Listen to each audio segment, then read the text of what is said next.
Driver Sharmila இப்போ என்ன செஞ்சுகிட்டு இருக்காங்கன்னு தெரியுமா? 2023வது வருஷம் மார்ச், ஏப்ரல் மாசத்துல சமூக ஊடகங்கள் முழுக்க ஒரு பொண்ணோட புகைப்படங்களும், வீடியோக்களும் நிரம்பி வழிஞ்சது.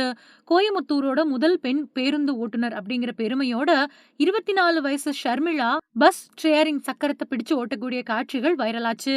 ஆட்டோ ஓட்டுநரா ஆரம்பிச்ச அவங்க டிப்ளமோ இன் பார்மசி படிப்ப முடிச்ச பின்னாடியும் தன்னோட கனவ தொடர்ந்து கனரக வாகனம் ஓட்ட கத்துக்கிட்டு காந்திபுரம், சோமனூர் ரூட்ல தனியா பஸ்ஸ இயக்க ஆரம்பிச்சாங்க. என்னோட அப்பாவோட கனவு நிறைவேறுச்சு அப்படின்னு ரொம்பவே பெருமிதத்தோட அவங்க சொன்ன பல வார்த்தைகள் நிறைய பேரோட இதயங்களை தொட்டுச்சு. சமூக ஊடகங்கள் அவங்கள தலை மேல தூக்கி வச்சு கொண்டாடுச்சு. லட்சக்கணக்கான வியூஸுகள், லைக்குகள், பாராட்டு கருத்துக்கள், அரசியல் தலைவர்கள் உட்பட பல பேரும் பஸ்ஸுக்கே வந்து வாழ்த்துனாங்க. பெண் சக்தியோட அடையாளமா, தமிழகத்தோட உத்வேகமா அவங்க உயர்த்தப்பட்டாங்க. ஆனா அந்த புகழ் ஒரு வருஷத்துக்குள்ள மறைஞ்சு போச்சு. இன்னைக்கு ஷர்மிளா என்ன பண்றாங்க அப்படிங்கிறது யாருக்குமே தெரியாத கதையா மாறிப்போச்சு. ஷர்மிளா 2019வது வருஷத்துல இருந்து கோயம்புத்தூர்ல ஆட்டோ ஓட்டிட்டு இருக்காங்க. 7 வயசுல இருந்தே ஓட்டுறது மேல ஆர்வம் கொண்ட அவங்க, பெண் ஓட்டுநரா உலகையே சவால் பண்ணணும் அப்படின்னு எண்ணம் இருந்திருக்கு.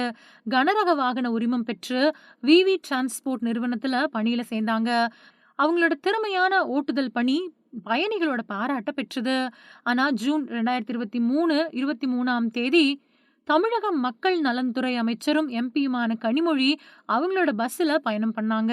அந்த நிகழ்வுக்கு பின்னாடி பேருந்து உரிமையாளர் கூட வாக்குவாதம் ஏற்பட்டதா சொல்லி ஷர்மிளா பணியில இருந்து விலகிட்டாங்க, இல்லனா பணி நீக்கம் செய்யப்பட்டாங்க அப்படின்னும் சொல்லப்பட்டுச்சு. இந்த சம்பவம் உடனடியா சர்ச்சையா மாறிச்சு. அரசியல் தலையீடு, அதிகப்படியான பப்ளிசிட்டி அப்படிங்கிற விமர்சனங்கள் எழுந்துச்சு. சில பேர் இத பெண் ஓட்டுநருக்கு ஆதரவு அப்படின்னு பாராட்டினாலும், பல பேரு தேவையில்லாத அரசியல் கலப்பு அப்படின்னு விமர்சனம் பண்ணாங்க. இந்த சர்ச்சைக்கு பின்னாடி மக்கள் நீதி மய்ய தலைவர் கமல்ஹாசன் ஷர்மிளாவை கூப்பிட்டு 3 லட்சம் ரூபாய்க்கு செக் கொடுத்து ஒரு காரையும் பரிசா கொடுத்தாரு. அந்த கார் சாவி கமல் சார் கையில அப்படின்னு அவங்க சொன்னது மறுபடியும் வைரலாச்சு. ஆனா இந்த உதவியும் அவங்களோட புகழ நீட்டிக்க செய்யல. 2024 பிப்ரவரியில இன்னொரு சர்ச்சை வெடிச்சது. கோயமுத்தூர் சத்திரம் சங்கனூர் சிக்னல் பக்கத்துல போக்குவரத்து போலீஸ் அதிகாரி ஒருத்தர பதிவு பண்ணி தவறான கருத்தோட இன்ஸ்டாகிராம்ல பதிவிட்டதா சொல்லி சைபர் கிரைம் போலீஸ் ஷர்மிளா மேல வழக்கு பதிவு செஞ்சுச்சு. இது அவங்களோட பிம்பத்தை ரொம்பவே பாதிக்க வச்சது. ஷர்மிளாவோட கதை இன்னைக்கு இருக்கக்கூடிய சமூக ஊடக உலகத்தோட கசப்பான உண்மையை எடுத்து காட்டுது. ஒரு திறமையான பெண் தன்னோட கனவை நனவாக்கி பாராட்டுக்களை அள்ளுனாங்க. ஆனா அதிகப்படியான பப்ளிசிட்டி, தேவையில்லாத சர்ச்சைகள், அரசியல் தலையீடு இந்த மாதிரியான விஷயங்கள் அந்த புகழ வந்த வேகத்திலேயே மறைய செஞ்சிருச்சு.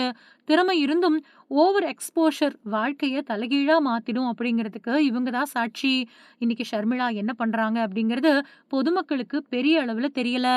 சில தகவல்கள் படி கார் ஓட்டுறது இல்லனா சொந்த தொழில் செய்ய முயற்சிக்கிறதா சொல்லப்படுது. ஆனா அந்த வைரல் ஸ்டார் இமேஜ் மறைஞ்சு போச்சு. இது ஒரு தனிநபரோட தவறா இல்லனா ஒருத்தரை சீக்கிரமா கொண்டாடிட்டு அப்படியே மறந்துடக்கூடிய உலகத்தோட தவறா அப்படிங்கிறது தெரியல.